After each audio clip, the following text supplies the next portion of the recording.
Hi everybody, this is kind of an off-the-cuff video, as many of them are. Wouldn't necessarily call it a titty bit, just off the cuff. So I've been here trying, it's later at night, it's dark outside, so I don't have any ambient light coming in from outside, and I've been trying to set up lamps so that I have a little bit of not in the dark. But I just had some thoughts that I wanted, my phone's always dinging. I had some thoughts that I wanted to share with you, and it's something that's kind of been, as usual, a lifelong issue for me, and I'm trying to understand it. But also, I've had a few things happen to me lately, even over the past week, that's made me realize that this is a thing that I need to address, not only in my own mind, but to share it. And many of you know that when I talk through these things on these videos, it's like self-therapy, because I'm growing and learning real time as you watch this. This is about when good deeds are misunderstood.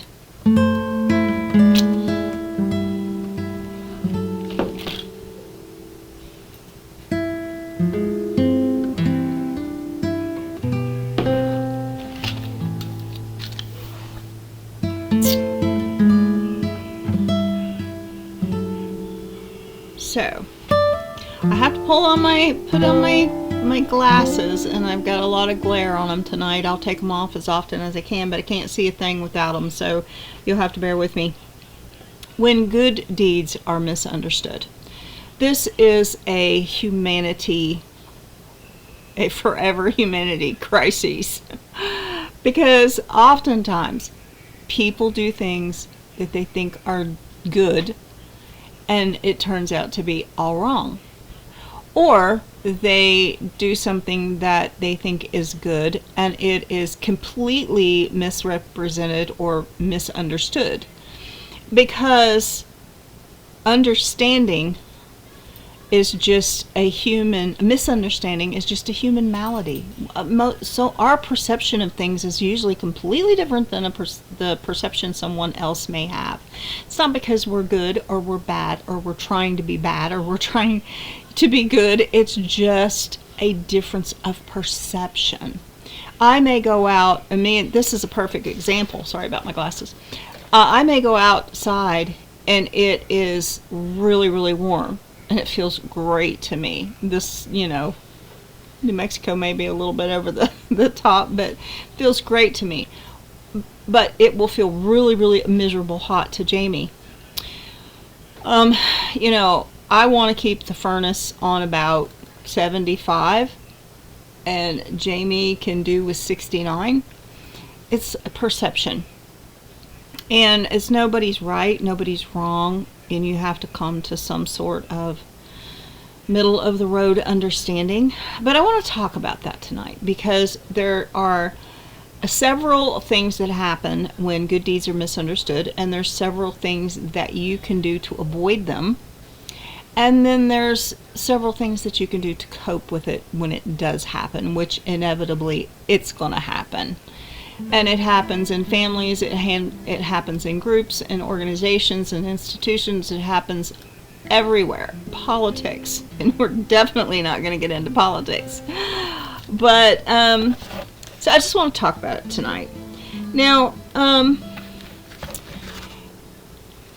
been practicing the philosophy of Stoicism because I'm a very reactionary person, especially if I get emotionally hurt or I start feeling vulnerable and afraid. And I mentioned this the other night because I have abandonment issues, and because I have these feelings that people are never loyal to me or whatever, and it can be a self-fulfilling prophecy, and I've dealt with this my entire life.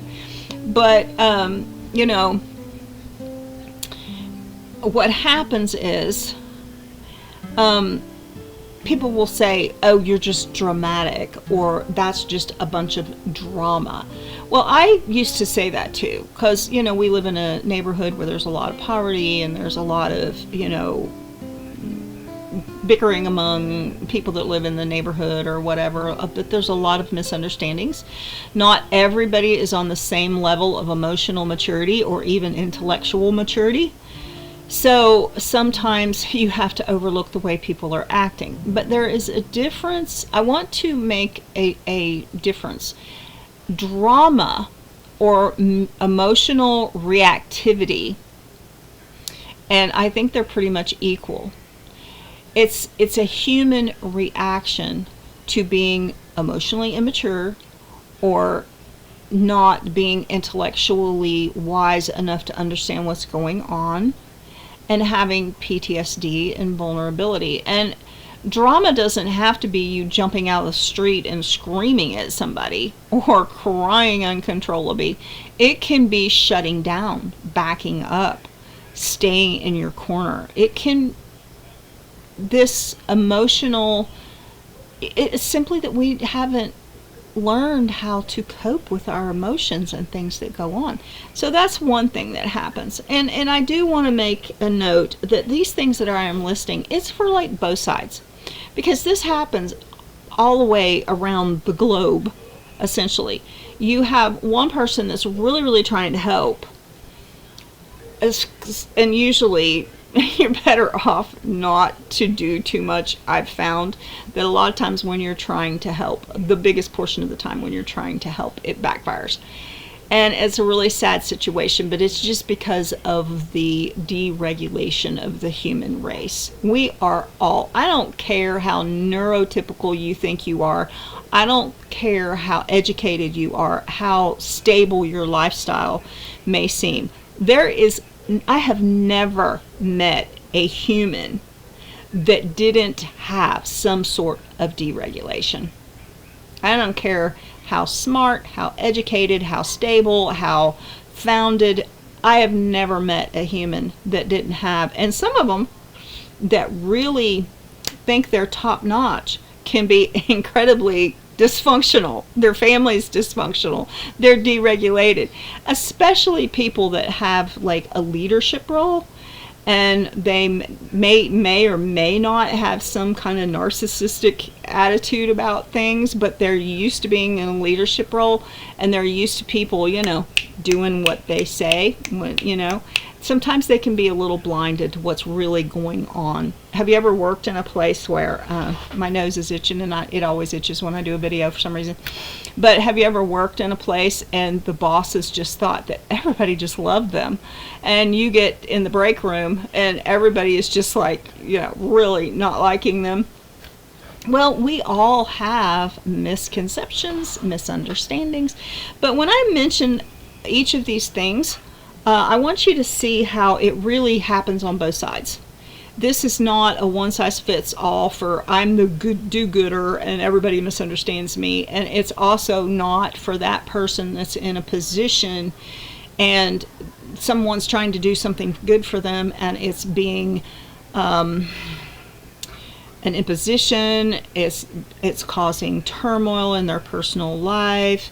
It's making them confused, it's making them doubt themselves. There's a lot that goes into this, but I'm going to simplify it a little bit.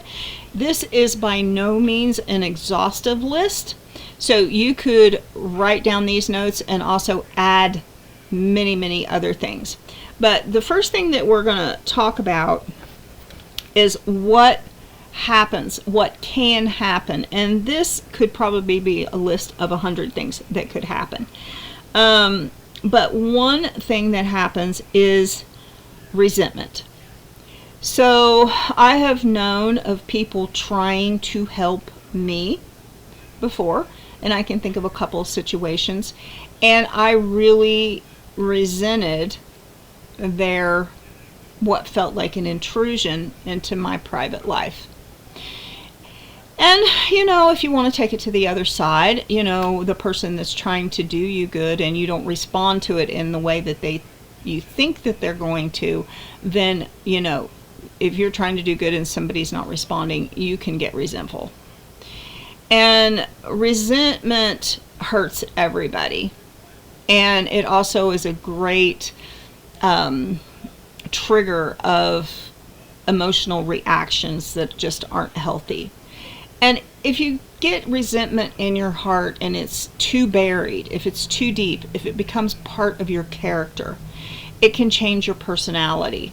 It can change the way that you deal with other people in your life or other situations, or even how you treat your children. There are so many bad things about resentment that we should just avoid it at all costs. So, another thing that happens when good deeds are misunderstanding, there's often a breakdown in communication. So, what happens if somebody offends you because they're trying to do something good for you, or they're trying to give you good advice or whatever?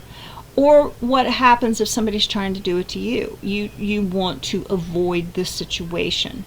So you know, on the light side, maybe you just kind of make yourself scarce for a while, or you just don't talk to them, or when you do talk to them, you say, I don't want to discuss it.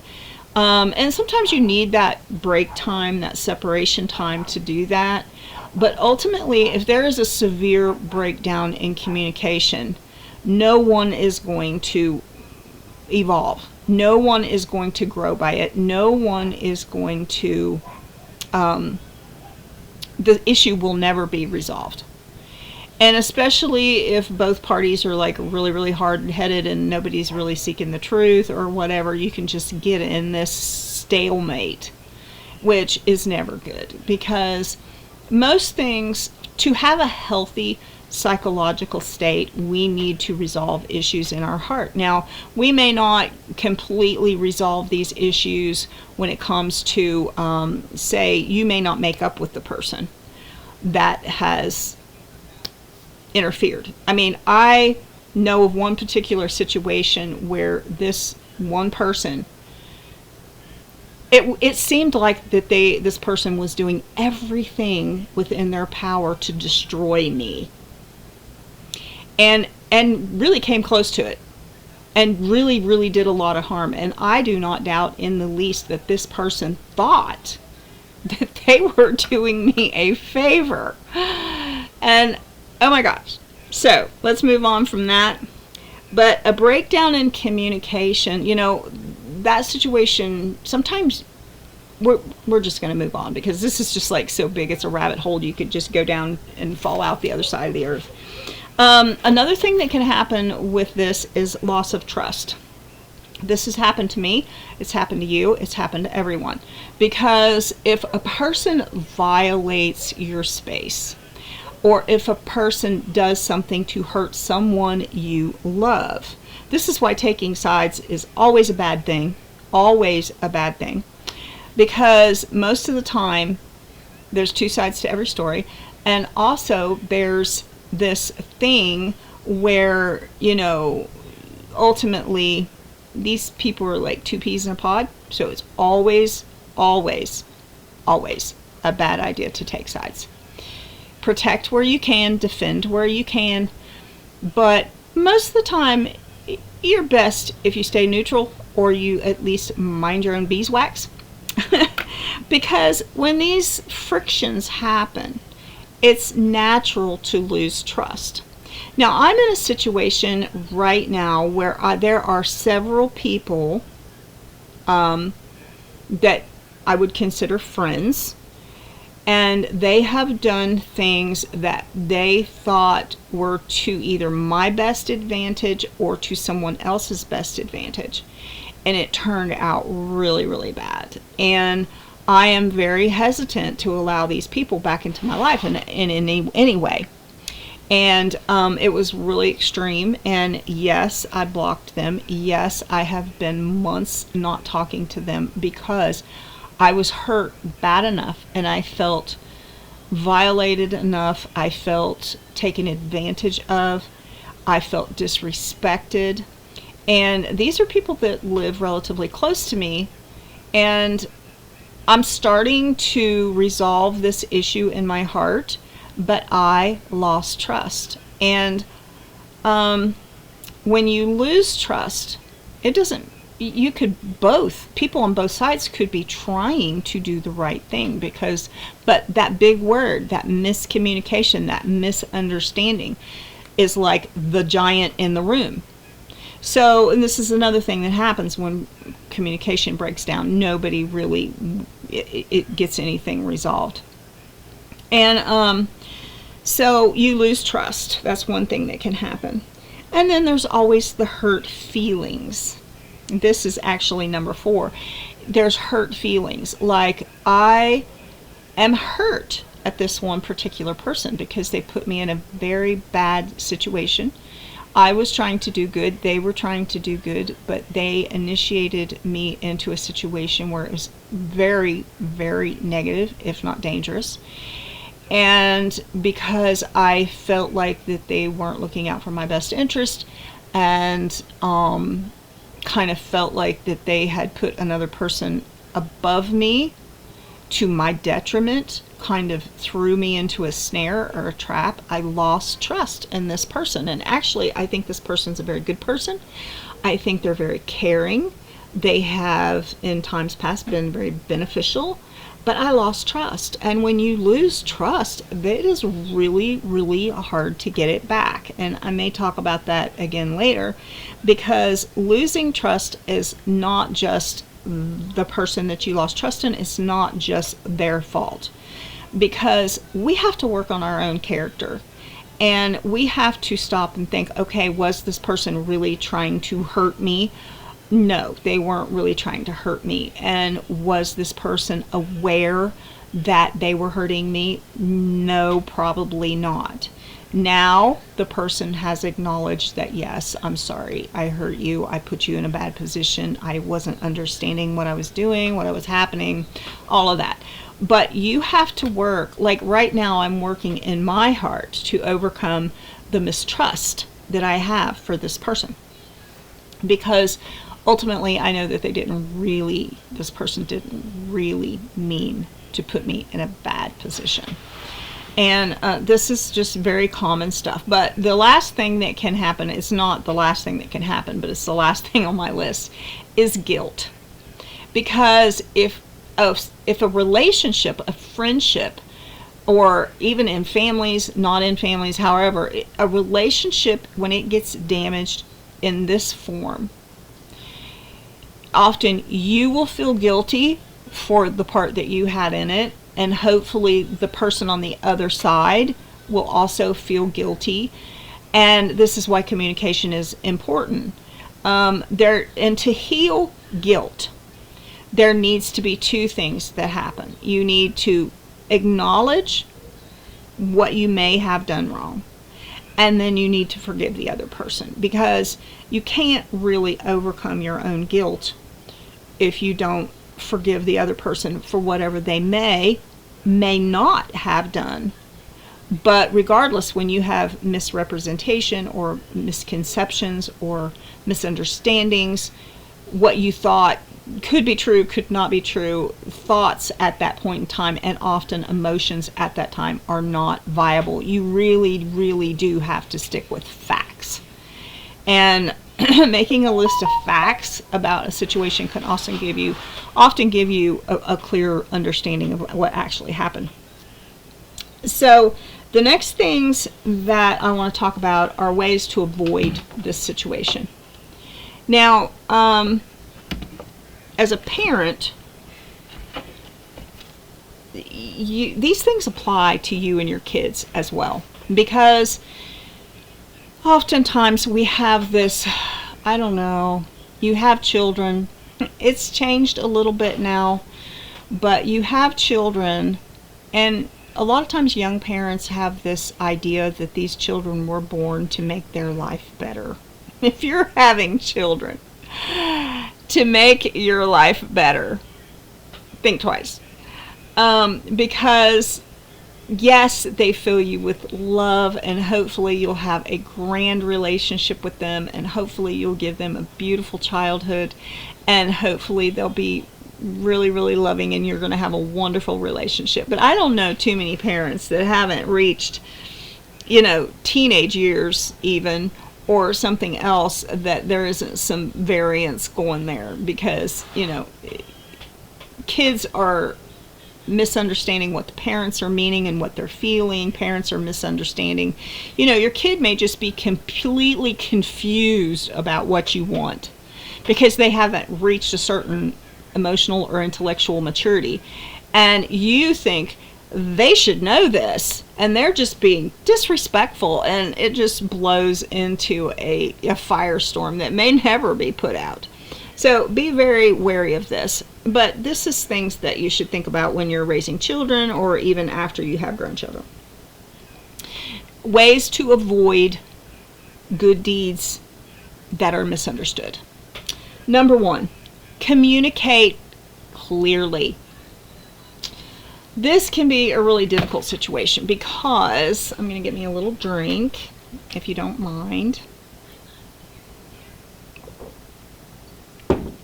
Communication can be really difficult. And I understand this because I have, for years, if not my entire life, and I think it's pretty much my entire life, I have my parents, both in different ways, my siblings, both in somewhat different ways, my children, husband, partners, I have extended family. I have seemed like my whole life had a plethora of avoidance. A plethora of people in my life that did not want to communicate. Now, this can go both ways. So you can have a person that's kind of narcissistic, and they're like, I know what happened. I'm not going to talk about it. You're not going to change my mind. And then you have the person that's non-confrontational, and, it's like they hide from you, they ghost you, whatever. They're backing off because they really haven't processed it themselves, and they're afraid you're going to be angry or mad, or, for whatever the reason is. So they don't want to communicate.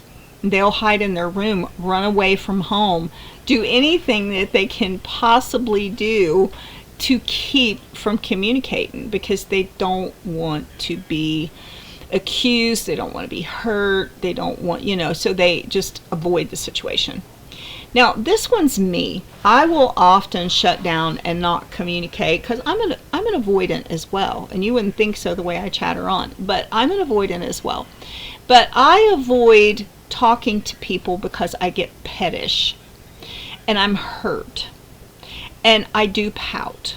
Now, I'm revealing my faults and failures here because this channel is about being vulnerable and being real. And so if someone hurts me, especially if they strike a chord with my abandonment or loyalty issues, the first thing I'm going to do is be like, it always comes out as anger first. And so what I need to do, and what I am really, really practicing through my stoicism, is to not think, oh, this person did this, they don't love me anymore, they don't care, how can they do this to me, how can they leave me alone, how can they just break my heart again and again and again. And then, I'm thinking that, and at the same time it's like, no, I'm just not going to let them get away with this. And so, but if I have enough presence of mind while I'm in that reactionary state, I will shut my trap and think about it and pray about it. Turn on some stoicism so I'm being led by facts. Let things settle down a little bit, and then I'll be okay. But often I will just stop talking because I feel hurt. I don't want to hear their excuses. I don't want to, I too, I may be like, well, they're just going to accuse me of doing the whole thing. But when you, excuse me, I've got a clipboard here. So, communicate clearly. You do not do yourself any favors by clamming up. So a lot of times wives will, they'll be like mad because their husband didn't do something. Well, they're not mind readers. And if you do communicate clearly, they may still not understand. But you can't expect them to do something that they don't know that you want them to do. It's the same way with children. Children may, say, well, you didn't raise me right, or you did this, or you did that. And, well, children aren't to be held responsible. Parents are always to be the responsible ones. But if children can be drawn out and get them to say, why did you do certain thing? And they say, well, I was upset. Then you say, what were you upset about? Make them know that you're not going to yell at them. You're not, because there's nothing worse than a deregulated parent. And I was guilty. So communication has kind of taken on a new meaning for me, because I have been watching this YouTube channel, maybe Instagram, but anyway, it comes on my Facebook page, and it's Bunny, and she's a full-size poodle, and she has a huge communication mat. And if you don't know what that is, that's buttons that the dogs can press on to say things to their owners. So you might have one that says walk outside, or they'll just push one word, outside, or food, or something like that. So this dog has created a communication, it's almost like a language. She doesn't just push one button like she calls her daddy or mom. She pushes several buttons. So she won't just say outside. She will say, go outside now. And she has been having this conversation with her, quote, mother, and she says, Bunny, dog. And her mother will say, yes, Bunny's a dog. And then she'll say, Mom, human. And she'll say, yes, I'm a human. So they've been having this conversation about the different pets in the house were animals, some were dogs, cat, different things. Well, up the other day, Bunny just jumps up and she asks Mom, why Bunny dog? So she was asking her mother, her owner, why am I a dog? So, this was like really difficult, and this is existential thought for a dog, right? But she's learned to communicate so well that she's asking questions and she's having these thoughts in her mind. And so, another one was they were staying at someone else's house for a few days, and she said something like, go home now. And Mom said, no, we're going to stay here for a few days. And Bunny typed in, Dad, come. And she told her, no, Dad's not going to come. And oftentimes she will state her feelings, like she'll say sad or mad. It's just incredible. But I said all that to say this has opened up my mind about communication. Communication doesn't have to be complicated. So as a parent, as a child, as a friend, simple communication works, and words work. I've been saying that for years, because having autism in the family and avoidance in the family, a lot of times you ask them a question and then they just stand there and stare because they don't really know what to say. And I would often say words work. So say simple things. If you have a hard time, say, I am hurt. My feelings are hurt. You don't have to go into this long, drawn-out thing. Or, I have learned to mistrust you because it seems like you're doing this, or it seems like you're doing that. Make your sentences short and concise, but communicate your needs, your wants. You have a right to communicate your needs and your wants and your hurts. Okay. So that's one thing that you can do, clear communication. And I stayed on that way too long. So I'm going to go through some of these other a little faster. Number 2 is listen. You have to listen. So many times, and Jamie and Joe and I all have autism, and sometimes I'll be talking to him and he's got this huge audio delay. So I say something to him, he may not realize what I said for 3 minutes. He may not respond for 6. It's the same way with all of them, all of us. So, but listen to what they're saying. And sometimes you have to add in together. If he says, I'm hurting, well, naturally you're going to think, where are you hurting? Is it, some chronic pain? Is your knees hurting, your back hurting, or whatever like that? He may not mean that at all. He may be saying he's hurting in his heart. And, he's upset. So, listen, pay attention to what they are saying. Because if you don't pay attention to what they're saying and really get to the bottom of what they're feeling, the communication that they're putting in doesn't work. So, another thing that you can do to avoid misunderstandings is to have empathy.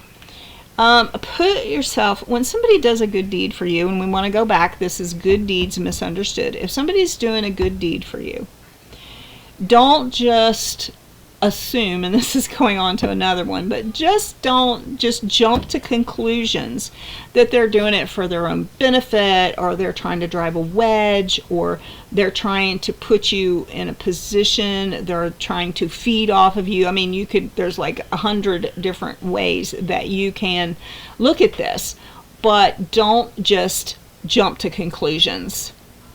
You need to and the way you avoid that, and actually I'm just going to go on and add 3 and 4 together, because 4 is actually avoid assumptions. Don't just assume, oh, well, they interfered in our marriage, so they're a bad person. Or they said something to me at church and, they're a gossip. People will make mistakes. People will accidentally maybe tell something that you told in confidence, or maybe they didn't know you wanted it in confidence, kept in confidence. People are human, and humans are fraught with failure. That doesn't mean they're a bad person. It doesn't mean that they meant you harm. So don't just assume and make blanket statements about them. Blanket statements are terrible. I am a person that I'm much, much better now, thank you, but I have been very emotionally immature. That's because I got stunted as a child. I couldn't express my needs, I couldn't express my wants, nobody really paid any attention to what I needed or what I wanted, nobody taught me anything, and, from the tender age of 1 to 2 years old, I literally stood in a crib and cried because my mother had a beauty shop in the house and she was working. And the reason that I know this happened is because she told me repeatedly. The first year I was working in my beauty shop, all you did was stand in the bedroom in your crib and cry. And sometimes the customers couldn't stand it, and they'd have mom go get her, and they'd hold me while she was working on my hair. Now, was my mother a bad person? She did a lot of things to, quote, help. Was my mother a bad person? No, she wasn't a bad person. She actually loved her family. She loved her kids. She had endured a lot. She worked incredibly hard. And a lot of her helping was very hurtful. She didn't mean it that way, but also a lot of her helping was well meant, or tough love or whatever like that. So blanket statements are not good. And I have been accused of being mean and aggressive, and sometimes it displayed that way. I'm not aggressive in me like bashing somebody in the head, but I would get angry and open up a can of whoop ass, you might say. Forgive my language. But it's usually all started because I was hurt. I was in pain. My heart hurt because I had been abandoned. I had been left for the wolves to eat me so many times in my life, and I didn't have protection so many times in my life. And, you know, that extreme PTSD made me seem mean. And sometimes if I'm shut down on somebody, and I'm revealing a lot of my faults and failures here, you can like me or lump me, but I am going to be real on this channel. If I am incredibly hurt at someone, I can pass them in the Walmart and I wouldn't speak to them. Not because I'm a mean, hateful person, although it may come out that way. It's because if I stand there and talk to them, I'm going to cry. Or if I reveal my true hurt feelings, I'm going to be accused of being a victim or something. And I'm not even, like, I'm bringing these things up that I go through because you may relate. But we shouldn't assume that people, the worst about people, and we need to empathize. Put yourself in their position. Why did they do what they did? Did they do what they did because they were afraid, because they were hurt? But one of the main ways that we can avoid this is to just have gratitude.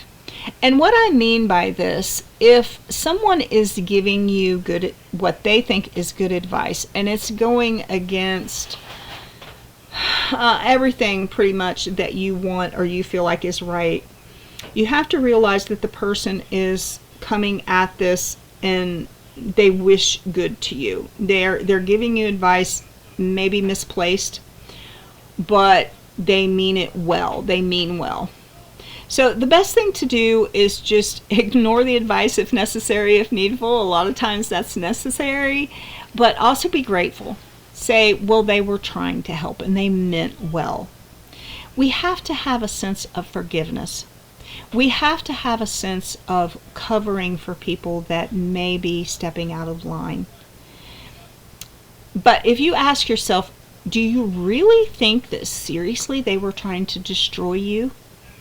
And I brought up this one person that literally, it was like that everything this person wanted to do was to tear my life to shreds. And I look back at it now and I'm thinking, how could I have let that happen? How could it have been avoided? Why did I trust this person that ripped me apart? This person did not mean, they actually were trying to help. So do I have a huge grudge? No. Will I open the gate for more treatment that way? No, not likely. Because I doubt very seriously if they even realize how badly they hurt. They probably thought it was all justified or something like that. But anyway, going on, the last section of this is, and we have touched on what happens when good deeds are misunderstood, ways to avoid getting in that position where your good deeds will be misunderstood. And also, you know, another thing, ways to avoid this. If you're the person that is subject to having someone do something good for you that's not really good, the best way to avoid this is just don't tell them. Don't tell them you're having a problem. Don't tell them you need money. Don't tell them your car's broke down. Don't tell them, you know, whatever it is. If you don't want them intruding, if you don't want their help, if you don't want their advice, just don't tell them. Most things in your personal life should be kept personal. So that's one way to avoid it if you're on that side of the shtick. Now, the third one is coping with misunderstandings. Because they happen. In the Bible, it says, one scripture, and I don't even know where it is right now, but I remember it. It says, offenses will come. We are in an imperfect world with a bunch of imperfect humans, and the closer that they are together, the more confrontations and the more problems that you have. Things were difficult when everybody lived, you know, in different hollers, up different streets, different farms and everything. When you were 6 miles or even 60 feet away from a neighbor, it was a lot easier. But people got along better. But now, everybody just clumps in the cities. Nobody wants to really live on acreage or farms, or most people don't, because they want to be in the cities where they have jobs and blah, blah, blah. And the closer people get together, the worse it gets. But offenses and misunderstandings are going to come, especially in families. There are very few fully functioning families. And just on a side note, I think these fully functional families, the ones that I have witnessed, were definitely Bible-based. But I'm not going to go into that tonight. I'm not a teacher of the Bible. But coping with misunderstandings. One of the things that you can do when a situation like this has come up, someone has misunderstood you, you've tried to do a good deed, or vice versa, somebody's trying to do you a good deed and you think that they were just the most wretched people in the world, and why did they interfere, and why did they have to hurt me, and why did they have to ruin this friendship, or whatever's going on with them. The first thing that you need to do is self-compassion. You need to realize that you don't know everything, and as long as you're trying to grow as a person and in character, you didn't know. Oftentimes, you are hurt. You can be hurt. So you need to have self-compassion. What can you do to help yourself heal from this? Give yourself some self-love. Get involved in a hobby, or go to therapy, or do somebody that you can truly confide in. Maybe it's your mate or something. Go to them. Tell them how you feel. Get the consolation that you need. You need self-compassion. Okay. Number 2 is set healthy boundaries. As much as I hate to say it, there are people in our lives that are so emotionally immature, so intellectually immature, that regardless of what you do, they're going to hurt you. If you go to see them, if it's family holidays, without a shadow of a doubt, you're probably going to leave mad. They're going to say things that are hurtful. Now, I have a couple of ways of looking at this. If this is a situation where this person is not pertinent in your life, you're only going to see them once a year. Aunt Jessie comes to the family reunion once a year and you have to put up with her Karen-like traits. Just let it pass. Just ignore it. Be very stoic. Take the gray rock method. Just ignore them. If it is somebody that you have thought was a friend and you find out they're very toxic, if it's a friend, so-called friend or acquaintance, somebody that works in a restaurant and they really have a bad attitude, well, don't go to the restaurant. But if it's somebody that's not in your family directly and you have had quite close contact with them, it may be that you just set your boundaries and then you just stop the communication, especially if they're incredibly toxic. But I have a different thought about this, because I am a person that thinks families are forever. And I have been around really old school families where the patriarch or the matriarch were absolutely miserable people to be around. Nobody did anything right. They were always angry. They were insulting and hurtful. Now, that doesn't mean that you have to be up their nose all the time. You may set boundaries where you say, I'm only going to go see them once a month. I'm only going to go see them once a week. Because, I always leave with my feelings hurt, or it triggers me and brings back PTSD from my childhood. But I am a person that unless it's extreme violence, unless it's like if you go to their house and they're always slapping you, no. Completely cut it off. There's no boundary that's going to be high enough for that kind of abuse. And there's no boundary that's going to be high enough for allowing someone to abuse your family or your children. There are boundaries that have to be a wall that's completely sealed off. But unless you're talking about something that is extreme abuse or tyrannical, maniacal, very hurtful, painful accusations, gaslighting, or whatever like that. There are absolutely times where you have to completely cut off contact. But after I say that, I want to say families are forever. Now, you may have to separate for a while until you get your feelings, fixed, until you grow in emotional maturity, and I do that every single day. I am the worst when it comes to being emotionally immature. And having all this knowledge in my head about how to do this, that doesn't mean that I'm necessarily going to do it when I'm in that position where I'm being triggered. I have to work on this. It's a nonstop thing for me. And so I still have a really bad memory from my encephalitis. So practice self-compassion, and 2 was set healthy boundaries. But when it comes to family, siblings, don't just cut each other off. If there's been no intentional, maniacal, hurtful things, and you think that a lot of it may be a misunderstanding, don't just stop talking to your brother or your sister and never can reconnect.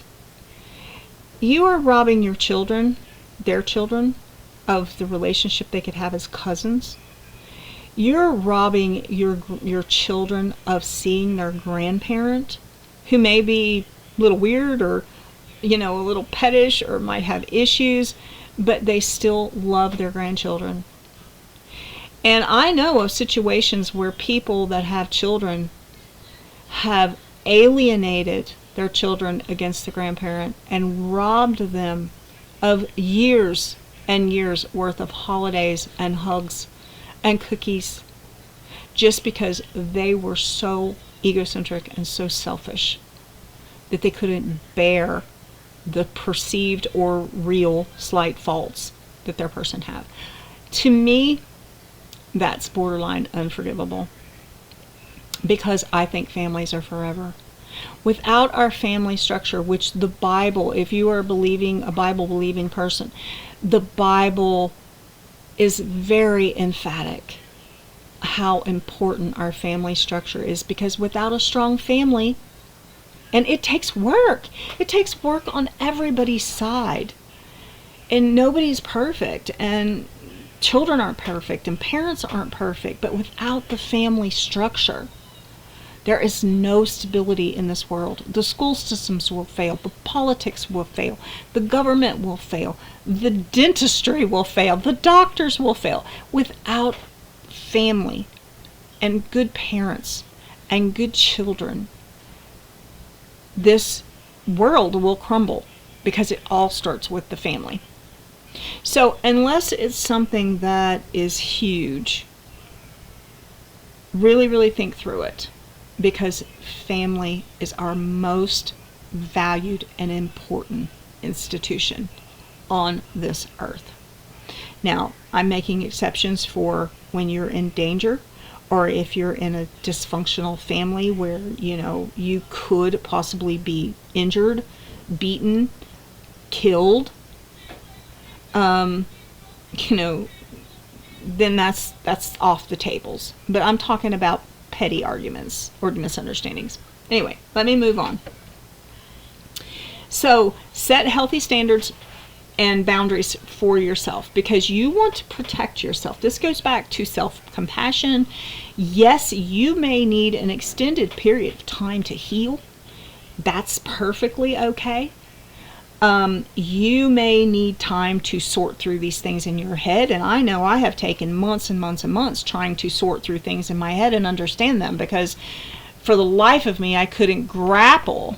I couldn't even see where at times I was the one that did the damage, and it took me even months, and I'll be laying in the bed and all of a sudden it'll be like ding dong, ding dong. Oh my God, now I understand what they were saying. Now I understand what I did. Now I understand why they're upset. And it may have taken me months. So yes, sometimes it takes time. You have to give yourself time. So Another way of avoiding these misunderstandings, a lot of them are just in your head and just in their head. So one of the things that you can do to avoid this is accept what you can change, or accept what you cannot change, and then start working on the things that you can change. So like if you know that you've had a bad attitude, maybe this person isn't ready to accept you back into their life, but you wait, and while you wait, you do self-care, self-education, self-analyzation. You have to analyze, what did I do? What did they do? Were my attitudes right? Were my intents and purposes right? Was I doing this for the right reasons? And then, you can analyze them. Well, were they really, truly trying to hurt me? Were they thinking that they were doing something good? Was it from good intentions? But if you see it's something that you can't control. All right, let's take an extreme example. Say, for instance, this person has a psychopathic brother. They love their brother, but their brother is a psychopath, and he has done things to hurt other people. There is nothing you can do about that. This person, except stay away from them and keep your family, your children safe. The person may, be institutionalized. They may be under medication, and then they refuse to take their medication. But if you had a brother that was a psychopath, and maybe he's killed someone or beaten on your dad, or, there are certain things. If a person is that mentally deranged, there's not a thing you personally can do about that. And you're going to have to sweep that one under the rug. Say, for instance, your mother is driving you crazy because, your dad passed away, she's lonely, and something, that is something you can do something about.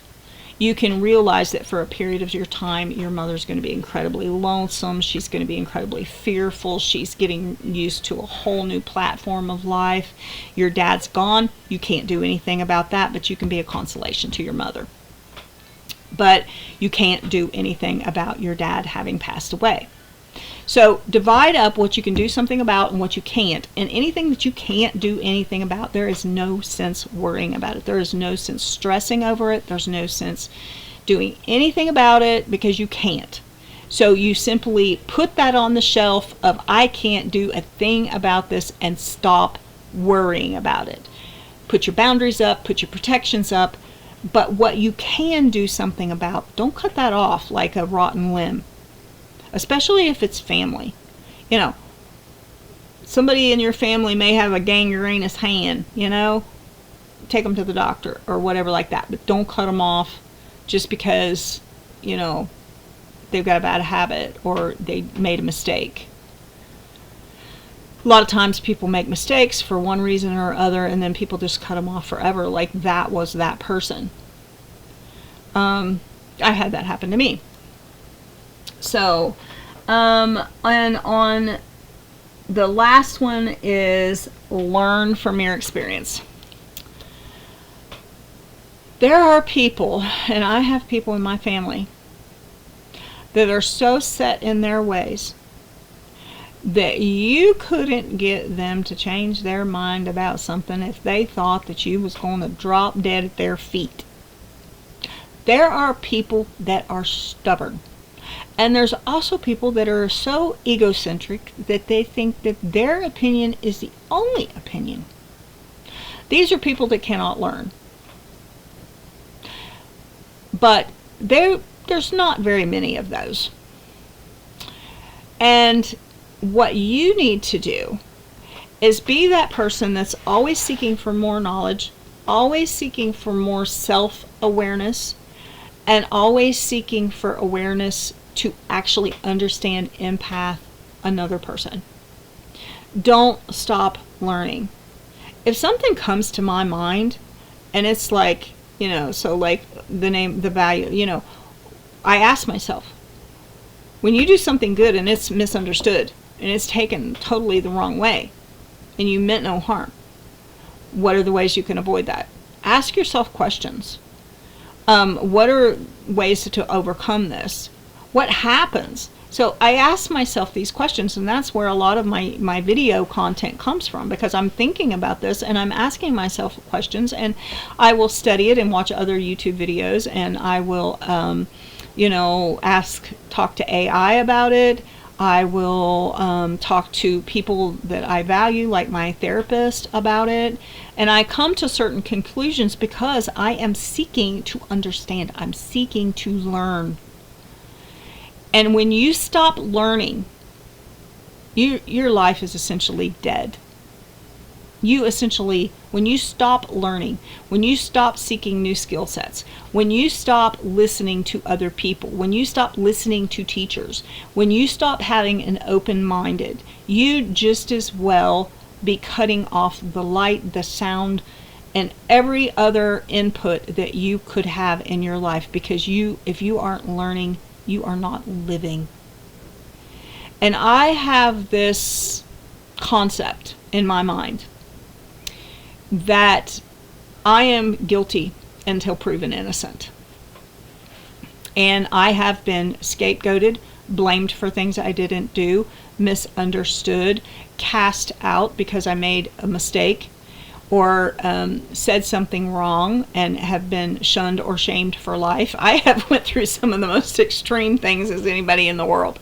So you would think, and many times I have been defensive, why are they always picking on me? But I found out that is not a productive way to go about it. So I am guilty until proven innocent. And I will be my own judge and jury.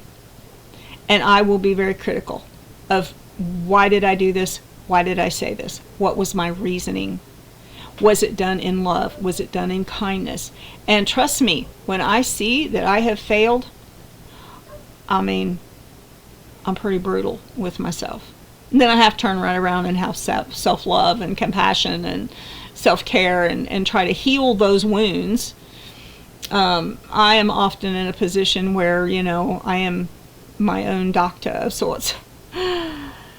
But that is the healthy way of going about it. Now, I hope this has been kind of a long video, and it actually the seed was planted through several relationship issues that I've had, even this very week, even this very day. And then, some of them go back to older relationship issues and things that's happened or whatever, things that are resolved, not resolved, will never be resolved. But this was heavy on my mind, and I wanted to share it. And I just want to say that love conquers all. Some people, it's hard to love some people. I have lived with and been around people that were so obnoxious and so unaware of the fact that they were hurting other people that it was really, really painful. And I have not decided whether this was a mistake or not, but I've often defended those people. A mother may have, this is random, but a woman may have a husband that doesn't spend time with his kids, or he yells at his kids, or something, and that woman, being the good heart that she is, and knowing where he comes from, he's working too hard, he's got emotional issues, he's got PTSD, somebody's got him mad or something. A lot of times a woman, or it could be any kind of relationship, will defend that person, even to their kids, and say, well, daddy's just tired.